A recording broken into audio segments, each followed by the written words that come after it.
O tema a seguir tratará sobre a fabricação de células fotovoltaicas. Até agora vimos como funciona uma célula, vimos o histórico do desenvolvimento dessas células fotovoltaicas e também vimos a curva característica e diversos parâmetros. Agora vamos ver como são fabricadas. Obviamente essas tecnologias mudam de um fabricante para outro, de um país para outro, e também com o avanço dos métodos de desenvolvimento, né, como fabricar essas células. O que vamos ver nesta aula é, primeiro, tipos de células fotovoltaicas, processo de fabricação das células de silício, resumo do processo, evolução de eficiência e balanço energético. Então, a aula está centrada na fabricação de células fotovoltaicas de silício, principalmente, né, que é a tecnologia mais utilizada na atualidade. E existen varios tipos de células fotovoltaicas. O avanço vimos que nestas últimas décadas foi muito grande, né?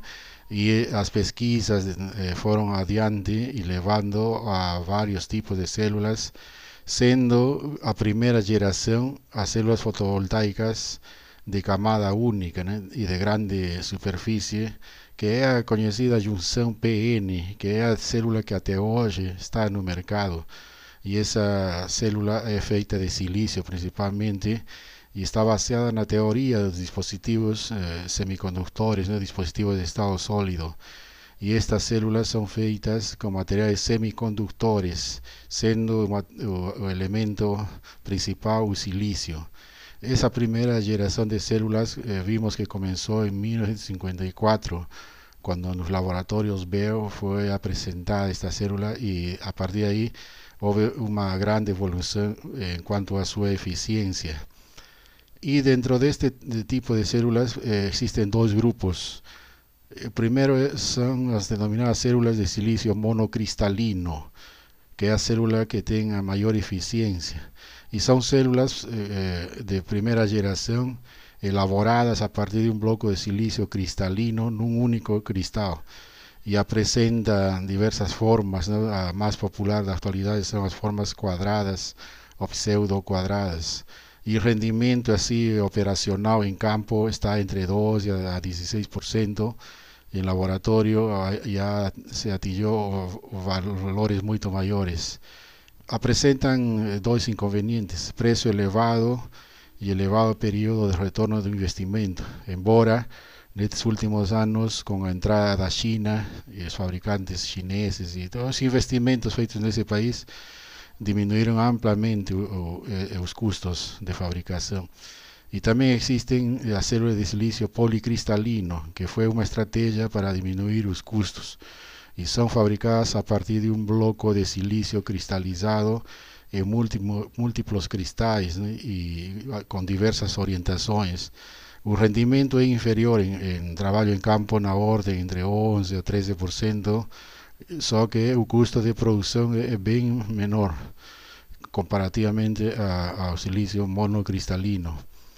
E também agora existe também no mercado as células denominadas de segunda geração, que são os denominados filmes finos de semicondutores. E essa a vantagem desse tipo de células está relacionado com a redução do custo e a quantidade de material para fabricar a célula, porque comparativamente às células de primeira geração, a utilização de material é muito menor, né? Porque essas células têm espessuras bem ínfimas, na ordem de 1 a 2 micrômetros, e existem diversas tecnologias desse tipo de células. A principal assim que está no mercado é o silício amorfo, ¿no? Também existe células de arseneto de galio, de telureto de cadmio, diseleneto de cobre indio, galio, selenio. Todas elas se deparan con vantagens y desvantagens, inclusive relacionados con materiais, elementos utilizados, algunos muy difíceis de ser encontrados na natureza, outros tóxicos, como é o caso do cadmio. Mas dentro desse tipo de células de filmes finos, sua grande vantagem está na questão da utilização de material e a corrente fotogerada comparativamente ao comprimento do caminho óptico de essas células de filmes finos. Vemos que aquí embaixo está a célula de silicio clásica de material semiconductor y las otras son de filmes finos, incluyendo, ¿no?, de silicio amorfo y otras células. Y dentro de 1 a 2 micrómetros, que es a espessura, todos os materiais se aproximam à fotocorrente de saturação, absorve todos os fótons, ou seja, nessa espessura de 1 a 2 micrómetros absorvem grande quantidade de fótons. E a célula de silício cristalino precisaria maior espessura para absorver a mesma quantidade de fótons. Então essa é uma enorme vantagem das células de filmes finos, que com menor material conseguimos o mesmo efeito, embora a eficiência seja bem menor. Y por otro lado, también nessas células vemos que de segunda geração tem outra vantagem, né? Devido a essa espessura muito ínfima, essas células são de custo muito baixo comparativamente, né, às outras células de silício monocristalino, policristalino, e o preço, o custo do vatio pico diminui. E outra vantagem é que são flexíveis, como são fabricadas sobre materiais flexíveis, né? Podem ser têxteis ou plásticos, e podemos conseguir células desse tipo, que elas conseguem acompanhar curvaturas, né?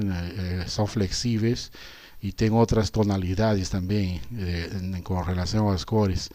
Então elas podem se adaptar à arquitetura, em prédios, edifícios específicos, né? Então é outra vantagem. Existem também algumas outras questões relacionadas com estas células, né? A principal é aquela célula de silício amorfo, que são compostas por um suporte de vidro ou de outro material sintético, na qual é deposto uma fina camada de silício de estrutura não regular. Por isso chama silício amorfo. E não possui estrutura cristalina previsível, porque os átomos estão localizados mais ou menos com ângulos e distâncias aleatórias.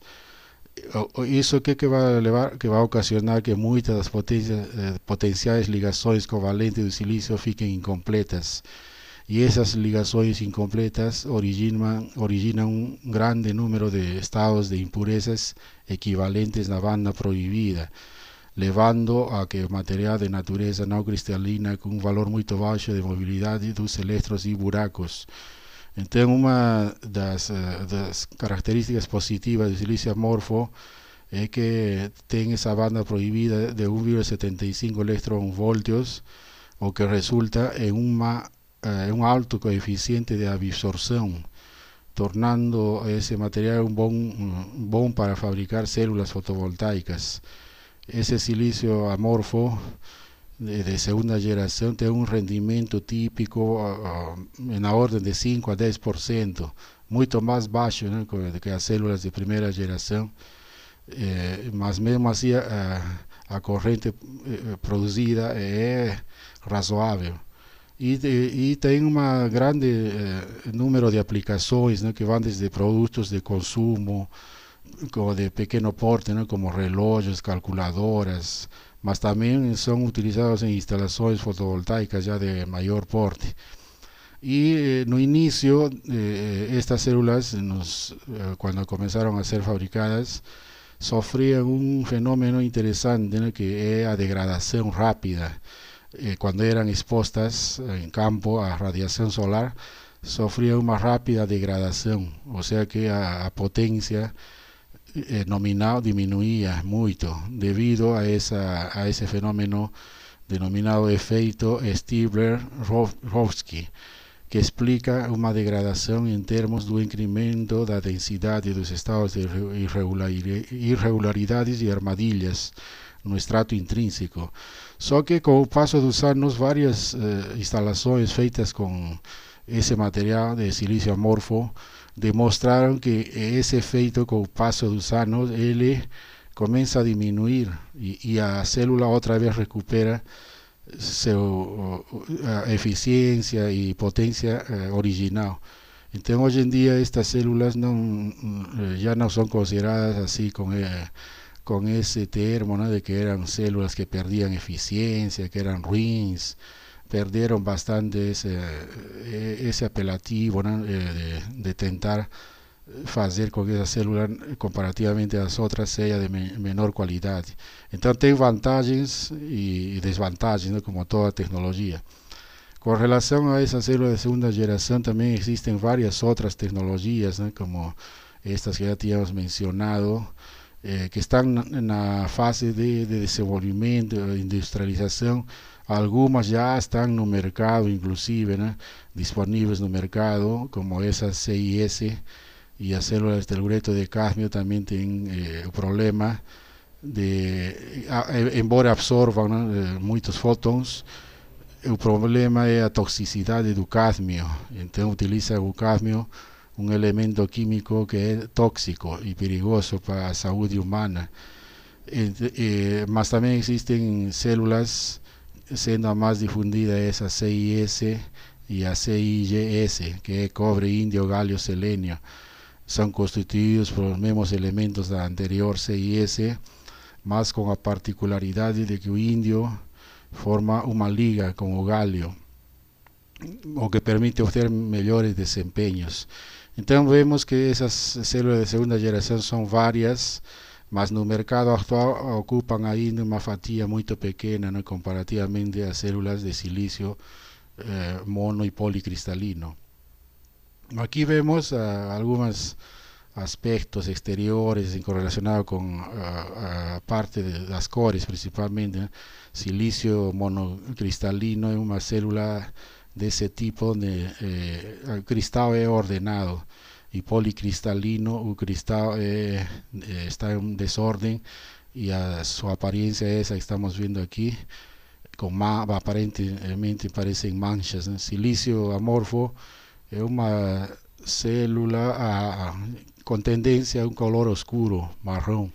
Y ahí tenemos otras células, ¿no?, de material CIS y varios otros. Entonces son solo para observar, ¿no?, a diferencia de matices y la forma de la célula. Hoy en día estamos ya desde el año 2000 más o menos, inicio del século XXI, estamos también ya con la tercera generación de células. Esa tercera geração de células está ainda na fase de desenvolvimento, algumas em pesquisa, outras já, algumas inclusive comercialmente disponíveis. Elas permitem uma alta eficiência de conversão. Essa é uma das grandes vantagens, porque vou mostrar que as células de primeira e segunda geração, elas têm um limite em quanto à eficiência que não supera o 30%. Estas de terceira geração, que são feitas com outras estratégias de fabricação, outros processos, outra teoria, mas todas, né, também baseadas na absorção de fótons e a produção de uma corrente elétrica, elas podem conseguir eficiências muito mais elevadas, né, na ordem de 70%, inclusive, né, por essa ordem de grandeza. São novas tecnologias que pueden ultrapasar un límite teórico de eficiencia y están dirigidas también a encontrar materiales diferentes, ¿no?, no elementos químicos difíciles de ser encontrados en la naturaleza. Estas células están basadas generalmente en materiales orgánicos, fotoelectroquímicos y células de nanocristales. Entonces esa aquí es una alternativa interesante, porque la tendencia es que utilicen materiales renovables, comparativamente a las otras generaciones de células primera y segunda, que utilizan materiales no renovables, embora exista reciclaje y todo ese campo, ¿no?, de reingeniería, engenharia reversa, todo que se conhece. Mas a terceira geração oferece alternativas muito interessantes para o futuro da tecnologia fotovoltaica. Com relação ao limite teórico das células de primeira e segunda geração, vemos que todas elas têm uma energia de gap diferente, né? Como já vimos diversas aulas, mas a eficiência em todo caso teórica, por exemplo, do germânio é 13%, aquela célula CIS 24%, de silício 27%, aquela de liga de índio e fósforo 24,5%, arseneto de galio 26,5%, telureto de cadmio 27,5%. As outras não ultrapassam 28, 27 e 18%. Nenhuma ultrapassa 30% de eficiência. Esse é o limite teórico de eficiência de conversão das diversas células podemos mudar todos os processos, melhorar todas as tecnologias, né, de forma de fabricação, de absorção de fótons, evitar as recombinações, mas não vamos conseguir ultrapassar essas eficiências. Então são limites teóricos dos materiais para fabricar células de primeira e segunda geração. Já as células de terceira geração permitem ultrapassar amplamente essas eficiências. Bom, agora sim, depois deste panorama de tipo de células, vamos nos focar agora na fabricação da célula de silício, ou seja, de uma célula de material semiconductor. Y como ya vimos, relembrando, una célula está constituida por diversas camadas, ¿no?, de material PN, en la parte externa material N, sobre otra camada de material P. Y ahí existen otras camadas que son de redes de colecta de electrons y varios otros, ¿no?, de vidrio que protege a células y también permite grande absorción de fótons. Entonces, una célula está constituida por diversas partes. Y las primeras células fueron constituidas por una variedad simples de cristal, silicio monocristalino. Y estas células son hasta ahora más eficientes y robustas, ¿no?, de entre todos los tipos de células de la actualidad. Y existe alternativa de silicio policristalino, que son menos eficientes, más con una intensidad de energía menor, o sea, el gasto de energía para fabricar la célula es bien menor en esas de silicio policristalino. Con relación a cómo se fabrica, aquí vemos a grosso modo que a base de células es a materia prima, onde existe silicio, né, que geralmente é rochas, né, o quartzo principalmente, e na areia, né, também existe silício. Silício é um dos elementos mais abundantes no planeta. De aí vem uma etapa de purificação, porque o silício ele vem na forma de silicatos, não é puro. Depois vem a purificação. Uma vez purificado, aí vem a fabricação da célula precisa já um formato, né, que geralmente é em forma de barras quadradas ou circulares. Então, isso aí se faz mediante processos de crescimento. Uma vez que se obtenha material já assim puro, de silício puro, vem a etapa de corte, aí obtemos diversas bolachas. Y a partir de ahí ya ven toda la fabricación de la célula con camadas PN, materiales antirreflectivos y todo el proceso de fabricación hasta llegar a un módulo fotovoltaico ya pronto para ser conectado, ¿no? Entonces, obviamente esa tecnología varía, ¿no?, de un fabricante para otro, y también con el paso de los años, ¿no?, las pesquisas, nuevos procesos. Eso ahí altera bastante más. A grosso modo, un método es ese ahí que estamos mostrando, y ya así con detalles, ¿no? Primera fase, entonces, es la obtención del silicio.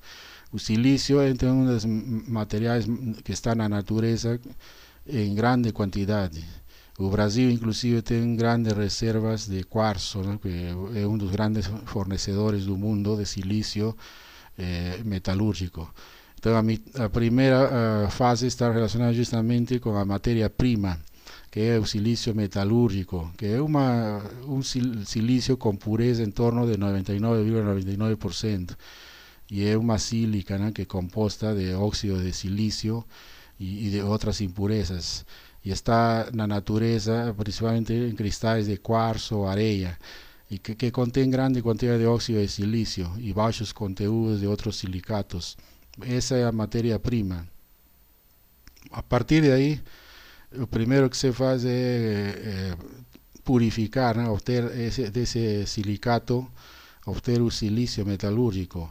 Isso se faz em grandes fornos, e que aquele material denominado quarzito é introduzido em um crisol, um grande crisol onde estão colocados dois eletrodos de grafite, o sea, carbono, y esos electrodos utilizan energía eléctrica, y la función de esos electrodos es producir un arco eléctrico.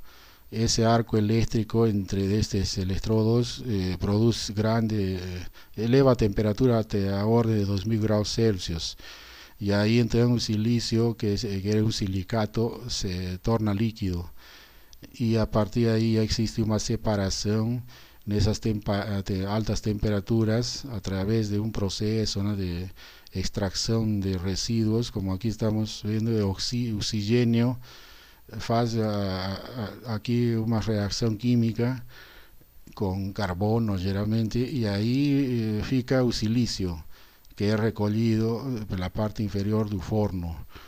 Aquí vemos en grandes industrias de aquí do Brasil un forno de silicio metalúrgico, y aquí están aquí una vista de los electrodos de grafite, donde se produce un arco eléctrico y a grande temperatura, ¿no?, a orden de 2000 grados. El resultado entonces es eso, ¿no?, ese óxido de silicio, al ser misturado con carbono, va a existir una separación de CO, monóxido de carbono, y el silicio fica separado, y a apariencia es ese material preto, que es muy utilizado en la industria electrónica, embora también sabemos que el silicio tiene otras, ¿no?, aplicaciones, ¿no?, en la fabricación de aços, aluminio, silicones y varios otros productos. Mas o silicio metalúrgico, então, uma vez obtido, é já levado, transportado até os processos, linhas de montagem da área eletrônica principalmente, né? E esse silício metalúrgico é vendido assim na forma de pó de silício, então é necessário introduzir ele essas pedras, né, pretas. Depois entra moinhos, né, especiais, moinhos metalúrgicos, onde é obtido esse pó de silício metalúrgico, e com uma pureza ainda entre 98 a 99%. A partir daí, então, vem a fase de silício grau eletrônico. Silício grau eletrônico já é uma pureza muito maior, já quase 100%, embora nunca se atinja, né, 100% de pureza, mas é o silício utilizado para fabricar dispositivos eletrônicos. E para isso se utiliza fornos, né, reactores, principalmente denominados reactores de leito fluidizado misturado con ácido clorhídrico, y en temperaturas na orden de 300 grados Celsius entra aquele pó de silicio metalúrgico, faz uma reacção química nesse reactor de leito fluidizado, e depois entran umas colunas de destilação, y finalmente vamos a un reactor especial denominado reactor Siemens, donde la temperatura está en la orden de 1200 grados Celsius, y aquí los gases formados son conducidos a esas columnas, ¿no?, de destilación fraccionada, donde son separados diversos compuestos, obteniéndose el denominado gas triclorosileno. Ese gas triclorosileno, una vez esfriado, pasa a fase líquida. Ese sería el proceso de silicio, de obtener el silicio grado electrónico o polisilicio. Después de eso, aquí vemos, ¿no?, grandes instalaciones de un reactor de leito fluidizado, e as colunas de destilação. A partir disso aí depois vem esse gás triclorosileno na fase líquida já é misturado com hidrogênio e é introduzido nesse reactor Siemens, a 1200 graus de temperatura, e onde se encontra aí uma barrinha de silício ultra puro a modo de filamento, e a partir de essa barrinha de silício ultra puro é a semente, na qual aí esse filamento aos poucos vai engrossando com o silício e vai formar umas barras de uma determinada espessura. E esse já é o denominado silício grau eletrônico, também denominado polisilício. Então essas barrinhas de filamentos vão crescendo a partir de un filamento ultra puro, ¿no?, de silicio. Y aquí vemos como esas barriñas van creciendo, ¿no?, aos poucos, y a apariencia final dice, ¿no?, filamento de polisilicio engrosado, ya es una barra, ¿no?, de esa forma. Y si olhamos ahí como que estructura, aquí estamos ya casi bien próximo a 100%, ¿no?, de pureza.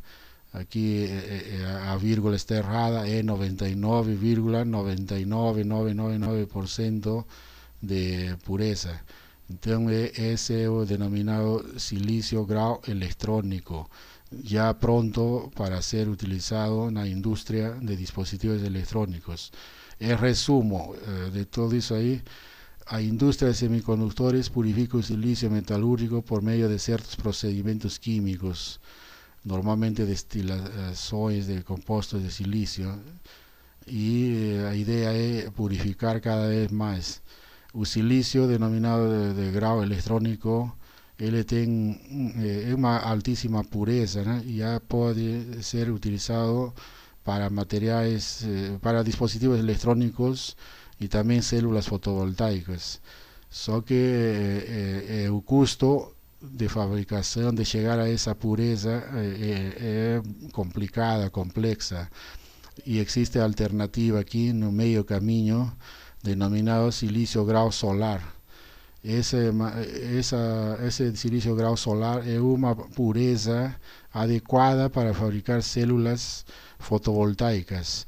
Não atinge a pureza de silício grau eletrônico, porém silício grau solar já é ótimo para que uma célula fotovoltaica funcione. E qual é a vantagem? Que o custo é bem menor, né, até chegar a esse tipo de silício grau solar. O investimento em termos de energia é bem menor. Bom, então vemos aí que na atualidade na fabricação de silício grau eletrônico representa quase 3/4 partes do fornecimento para indústrias que fabricam células. Embora exista essa linha, né, de silício solar, inclusive uma das metas do Brasil é fabricar silício grau solar aqui no próprio país, meta que ainda não foi atingida. E nessa segunda fase, depois de ter já esse silício grau eletrônico solar, já vem a fase de fabricação mesmo já da célula, né? Então vem aqui a primeira fase, que é a cristalização e laminação do silício. Uma vez fundido o silício grau eletrônico, se inicia a denominada cristalização a partir de uma semente extraída desse material. E essa cristalização vai se solidificando de forma, né, cristalina. O silício vai se solidificando e depois de um certo tempo resulta no denominado monocristal. E isso se faz num aparelho específico, que é um cristalizador, né, denominado método Zorarsky, que é esse método Zorarsky depende de como que é construído, mas o método em si engloba uma semente de silício puro. Aqui também vai o cristal de silício que vai crescendo aos poucos, que é o silício fundido aqui nesse crisol. Tem um protetor térmico, aquecedor de carbono. Aqui estamos falando de temperaturas elevadas, um cadinho de grafite, suporte giratório, aqui essa parte vai girando, vedação, eletrodos. Essa câmara é própria para fazer a denominada cristalização e laminação do silício. Y también aquí existe una alternativa para disminuir los costos, ya que no queremos un cristal ordenado, podemos obtener un cristal con cierto desorden para obtener los lingotes de silicio policristalino por colado. Entonces esa es otra forma de alternativa de hacer que el cristal crezca, mas aquí ya no con un riguroso orden, ¿no? Sino aquí cierto desorden que nos lleva al silicio policristalino con menor costo de fabricación. En esa segunda fase, entonces aquí vemos que ese procedimiento Czochralski engloba, ¿no?, altas temperaturas, son hornos especiales donde el resultado va a ser una barra denominada lingote de silicio monocristalino a partir de una semente. Esas barras son la materia prima ya final para fabricar la célula. Y como resaltamos, existe la posibilidad en esa segunda fase primero de fabricar un silicio de grado así altísimo orden, ¿eh?, que es un crecimiento de cristal, y en ese caso el silicio fundido se va solidificando en contacto con la semente monocristalina, y de esa forma a los pocos aquí vemos, ¿no?, es como que una estructura cristalina totalmente ordenada, donde vemos ahí las ligazones covalentes, ¿no?, a partir de una semente, y ese cristal va se esfriando y forma un cristal totalmente ordenado. Entonces ese proceso es lento, a los pocos va aconteciendo ese crecimiento a partir de la semente, y el resultado va a ser la materia prima, ¿no?, que es esas barras que están aquí, denominadas lingotes o bolachas. Entonces un silicio cristalino obtenido de esa forma tiene esa estructura de lingotes, mas también existen otros métodos, ¿no?, que producen un mismo producto a partir de otras técnicas, ¿no?, como denominadas técnicas epitaxiales, crecimiento sobre el soporte o cristalización a partir de silicio mediante matrices, y así métodos diferentes que llegamos al mismo resultado, ¿no? Entonces lo que vamos a obtener aquí en esos lingotes son dos tipos de material que ya tenía anticipado en la primera generación, que es el silicio monocristalino con un único frente de cristalización, y policristalino con varios frentes de cristalización y direcciones predominantes.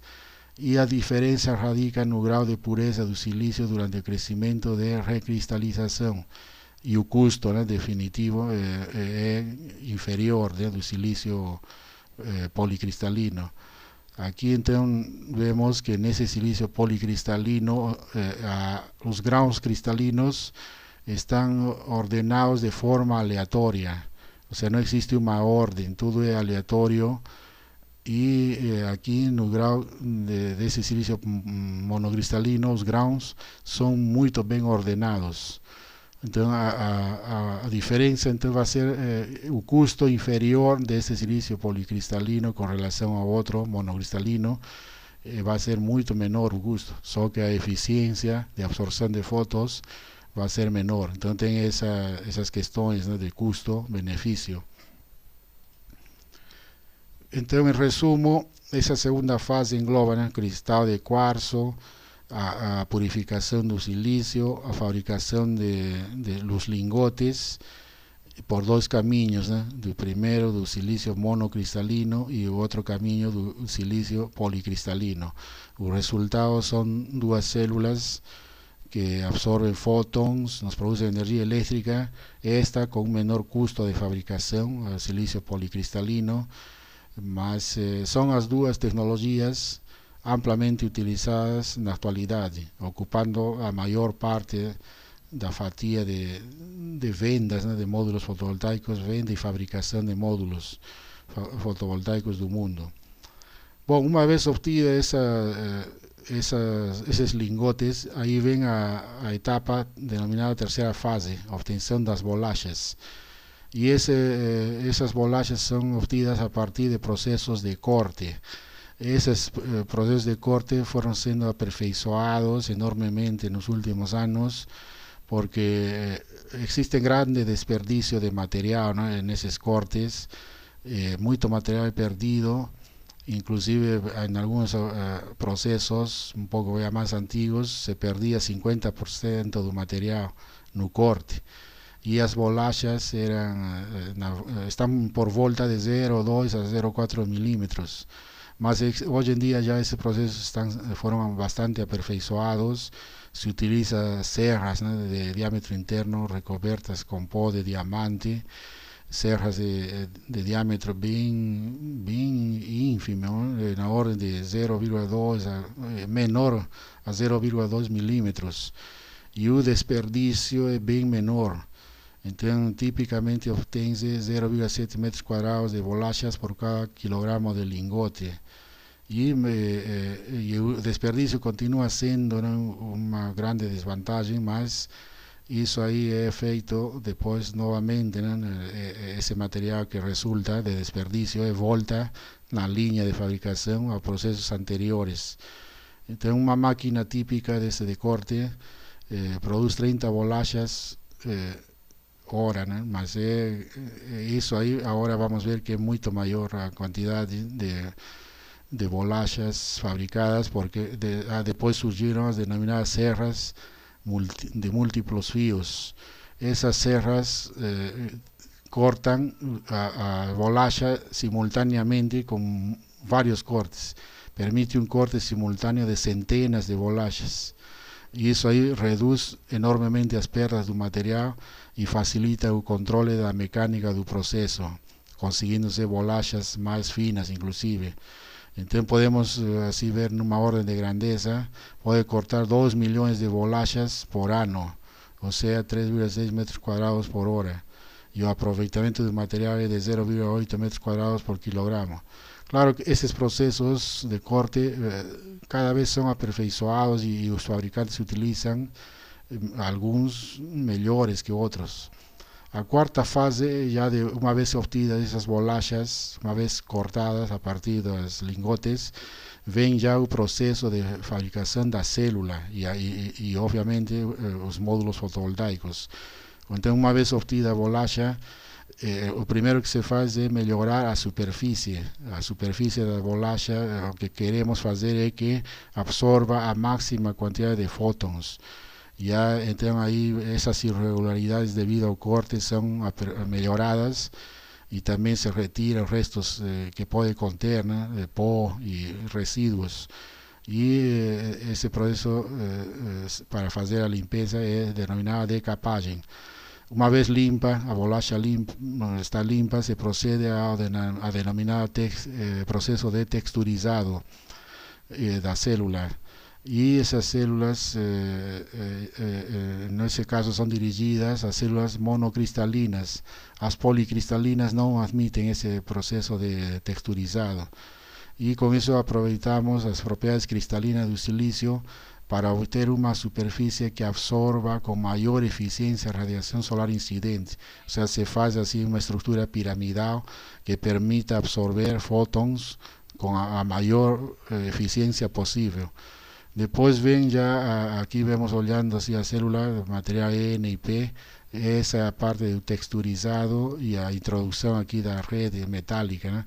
Texturizado entonces permite a la célula monocristalina absorber grande cantidad de fotons, por eso que ella tiene mayor eficiencia, ¿no?, comparativamente al silicio policristalino.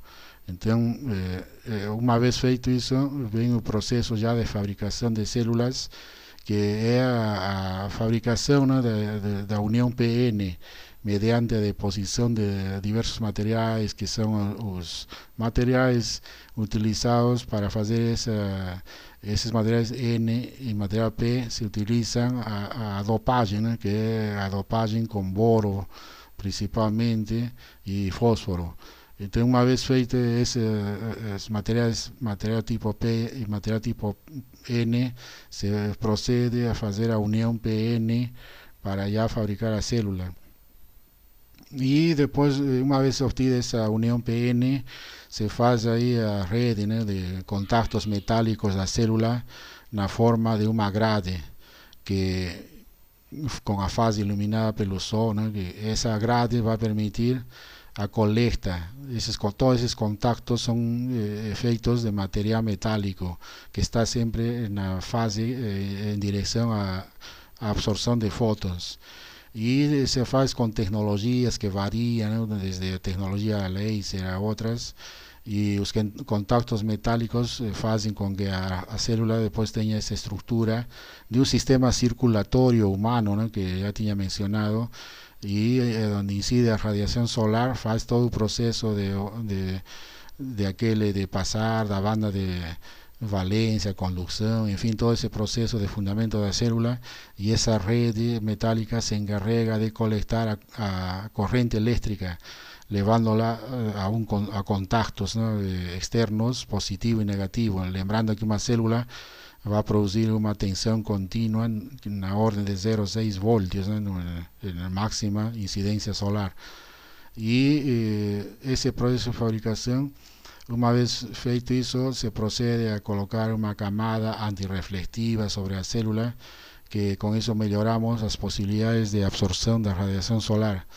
Y una vez concluido el proceso sobre la célula, se hace la comprobación, o sea, ver cuál es la curva característica de la célula, y se hace después ya a etapa de dejar con sus conectores, ¿no?, de positivo y negativo, para después juntar con otras células en serie y paralelo. Entonces, una célula individual con un área de 75 centímetros cuadrados y suficientemente iluminada puede producir una tensión de 0,4 voltios a 0,6 voltios a una potencia de 1 vatio. Ese es un valor así solo para tener una orden de grandeza de una célula típica de 75 centímetros cuadrados. Entonces, el proceso de fabricación lleva a eso, ¿no?, a obtener un producto final. Y existen varios materiales antirreflectivos, ¿no?, que varían también a utilización, depende de cada fabricante, mas todos ellos están relacionados con un índice de refracción. Como vemos aquí de esas camadas antirreflectivas de diversos productos que están listados de esos materiales, algunos tienen mayor índice de refracción do que otros, ¿no? Entonces, depende del fabricante de qué material antirreflectivo va a ser utilizado para obtener la máxima absorción de fotones. Y en resumen, ya terminando, vemos desde la materia prima de silicato, ¿no?, óxido de silicio, vamos pasando por el crecimiento, obtención de lingotes, ¿no?, de silicio puro. Después ya ven los wafers, ¿no?, bolachas, los cortes feitos. Después ya ven el proceso de deposición epitaxial, que es aquella unión PN, y finalmente ven ya la fabricación de la célula ya funcionando, ¿no?, para ser utilizada en forma de módulos fotovoltaicos. Un resumen de todo eso, ¿no?: silicio, wafer, célula, y a partir de la célula ven a unión de varias células en serie paralelo constituye un módulo fotovoltaico con sus contactos, ¿no?, de positivo y negativo, y finalmente a ligación para uso ya final, ¿no?, aquí en el caso ya un módulo expuesto al sol, y para usos finales de energía. Bueno, tenemos también varias cuestiones relacionadas con a eficiencia, ¿no? La evolución de eficiencia fue mudando con los años, mas lembrando que todo ese tipo de células tienen una eficiencia máxima que no será posible ultrapasar, mas el desafío ainda es amplio, ¿no?, porque las células de silicio monocristalino ainda están en campo na orden de 15 a 16%, y en laboratorio atingió na orden de 24%, né? Policristalino 19-20% en laboratorio, silicio amorfo 16%, mas em campo é diferente, né? É bem menor. Então ainda existem muitas questões a serem resolvidas para atingir eficiências maiores. Esa eficiencia desde los años 54, cuando presentaron a célula en los laboratorios Veo, estaba en la orden de 6%, bien menos, ¿eh? Aquí estaba a eficiencia bien menos cuando fue presentada. Después ya fue evoluindo a 6%, atingindo ahí con el paso de los años, mejoramiento de las tecnologías, hasta llegar a esa eficiencia en torno de 25% en laboratorio no ano 2000. Tudo isso aí com melhoramento de técnicas de fabricação, de texturizados, de colocação das grades metálicas. Ou seja, tudo isso aí obedece à engenharia de materiais e foi melhorando até atingir essas eficiências. Depois aí houve também a entrada de diversos outros tipos de células que van desde células multijunção até células de silicio cristalino, monocristalino, aquelas de filmes finos, silicio amorfo, todas atingindo eficiencias sempre crescentes, ¿no? Com o passo dos anos. Se olhamos assim a meta do ano 2000, todas elas sofreram um processo de crescimento de eficiencia paulatino relacionado com os métodos de fabricação. Gráfico que faz o resumo e aconselho aos que tenham a oportunidade de entrar neste link, que esse link permite ver esse gráfico já várias vezes ampliado. É um gráfico, está aí na internet, atualizado. A cada ano é atualizado várias vezes, principalmente pela NGEO, né, que é o laboratório dos Estados Unidos, e mostra aqui todas as células existentes na atualidade, desde células multijunção, células de silício, filmes finos, e até estas de aqui cor laranja, que foram a partir do ano 2000, começaram as células de terceira geração, que são aquelas principalmente de materiais orgânicos. Todas vemos as tendências, né, de crescimento, de eficiencia, ya algumas en laboratorio ya atingiendo los valores teóricos, embora aquí esas de materiales alternativos de tercera generación ainda están en la etapa de desenvolvimiento, no atingieron sus máximos valores, ¿no?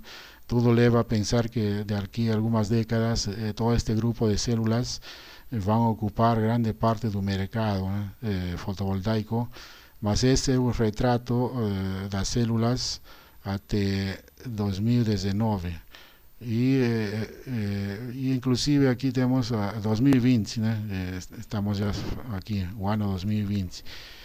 Então aconselho entrar nesse link para ver com melhores detalhes esse gráfico. Finalmente vemos também a questão do balanço energético, quanto de energia é necessário para fabricar células. Então, uma típica célula de silicio cristalino, utilizando así por metro cuadrado, megajoules de energía primaria por metro cuadrado, vemos que na purificação do silicio é necessário grande quantidade de energia. Na produção da placa de silicio também, né, na ordem de 1000 megajoules por metro cuadrado de módulo. Processamento da célula, módulo 300. Materiais de encapsulamento do módulo 200 megajoules. Climatização, iluminação 500. Total do módulo placa, o módulo solar se moldura 4200. Mas se colocamos a energia do alumínio já vai para 400 e somado vamos ter que um módulo total mais ou menos está na ordem de grandeza de 4600 megajoules por metro cuadrado. É a energia necessária para fabricar. Se precisa grande quantidade de energia. Eléctrica principalmente, ¿no? y también energía así de combustíveis. Mas a vantagem de tudo isso é que o módulo fotovoltaico em poucos anos, 4 o 5 anos, dependendo da localização, recupera muito rapidamente a energia que foi investida e depois ele vai ter um tempo de vida de uns 25 anos, pelo menos, né? Então vemos que esse tempo de retorno de energia em anos varia, né, de acordo com os locais, mas o gráfico mostra aqui do ano 2000 até 2010 e 2020 as tendências. Primeiro colocado assim nos telhados e esse grupo aqui colocado assim no nível do chão. Então vemos aqui também que está tudo feito para 1700, o valor de 1700 kWh metro quadrado, né? Foi feito esse gráfico para esse valor, 1700 kWh metro quadrado. Aqui no Brasil, por exemplo, de São Paulo está mais ou menos 1439 kWh metro quadrado, só que em Mossoró é 2300 kWh metro quadrado. Este módulo está mais ou menos, que foi feita análise para Porto Velho, que está na ordem de 1658 kWh metro quadrado ano. Então, dependendo de quanto de energia atinja, vamos ver que o payback foi diminuindo, né, ao longo dos anos, até chegar nos anos 2020, em que tanto os valores do módulo, como o módulo com moldura e os equipamentos auxiliares, foram caindo muito, né, com o passo dos anos em ambos, e quando estão instalados num telhado, a recuperação do investimento hoje em dia está em alguns locais, depende muito, né, da posição, do custo de energia, do quilowatt-hora de energia elétrica, tudo isso, mas nesta análise foi para 2 anos, né, menos de 2 anos a recuperação. Já assim no nível do chão, próximo a 2 anos. Bom, essas análises se fazem localmente, mas a recuperação hoje em dia do capital caiu muito, devido principalmente à entrada da China, não, nos mercados mundiais, abaratamento dos processos de fabricação e do custo do vatio pico. Então este gráfico só mostra um retrato para ilustrar como que essa energia, recuperação de energia de um módulo fotovoltaico e quanto podemos investir e recuperar, né? Bom, então tem um exercício proposto relacionado com células e que vai ser resolvido em um documento adicional. Para os que queiram ter maiores informações, recomendo aqui esses 2 vídeos, um de 4 minutos e outro de 6, que mostram a fabricação de módulos fotovoltaicos. Nas primeiras fases mostra a fabricação de células e depois termina com a fabricação de módulos. Como são vídeos feitos em fábricas, são informações diretas, né, de como se fabrica um módulo. Então recomendo assistir esses vídeos. Muito obrigado.